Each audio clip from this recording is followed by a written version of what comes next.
Oke, apa kabar nih? Em, Kemarin kita udah bahas tentang yang gimana cara nge-take risk ya. Dan gue penasaran, lo tipe yang mana nih? Yang nerima, yang transfer, yang hindar ya, atau kurangin, reduce atau mitigasi gitu ya. Nah, kenapa sepenting itu risiko dalam sebuah planning? Karena gue cuma mau bilang hidup lo itu project lo sendiri, bukan orang lain. Dan kalau gue boleh cerita, gue juga kadang kalau manage day by day gitu ya, nggak semua goal kecapai. Mungkin sempat gue set 4 sampai 5 goal, tapi pada akhirnya gue cuman bisa lakuin 3. Kenapa tuh? Ya. Jadi di bagian pertama ini gue akan coba emphasize, pertanyaannya adalah gimana cara manage day by day kita dengan oke, gitu ya.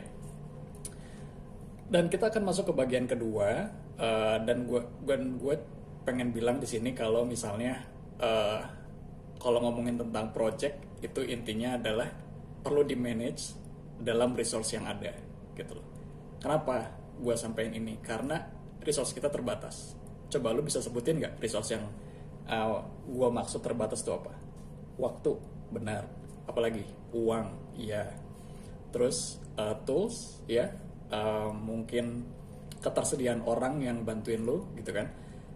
Makanya itu penting banget kalau misalnya kita sepakat ngomongin project, itu perlu di manage pertama, di planningnya dulu, rencananya ada apa enggak gitu ya. Dan ingat, cara bikin rencana gimana? Pakai smart method di video-video yang sebelumnya. Terus udah di planning, di manage. Apa aja sih yang perlu dilakuin? A, B, C, D, 1, 2, 3 ya. Makin banyak yang dikerjain ya, resource-nya makin gede dong, makin lama dong yang diperluin ya. Habis itu dikontrol ya, perlu di budgeting juga gitu. Jadi nggak sekedar lakuin yang akhirnya nggak sesuai dengan kapabilitas kita. Jadi kalau kita masuk ke bagian yang ketiga nih gitu ya. Jadi gimana nih kalau case gua tadi, kalau sehari punya 5 target cuman bisa lakuin 3 gitu kan. Itu bisa jadi planning gua nggak nggak detail ya. Mungkin gue cuman pengen tapi nggak tahu waktunya gitu. Dan gue nggak pengen lu ngelakuin kesalahan yang sama kayak gue. Terus yang kedua, tentu di manage tasnya tuh apa aja sih, tugasnya apa aja sih, yang mau dilakuin apa aja gitu ya.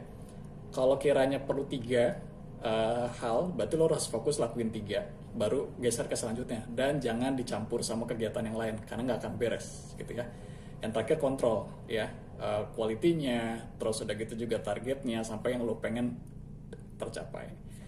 Dan to conclude, gimana caranya buat dapetin goal yang kita mau? Saran gue, di planning ya, di manage, bikin budgetnya ya, dan jangan lupa dikontrol ya. Mudah-mudahan goal lo kecapai. Sampai ketemu di video selanjutnya.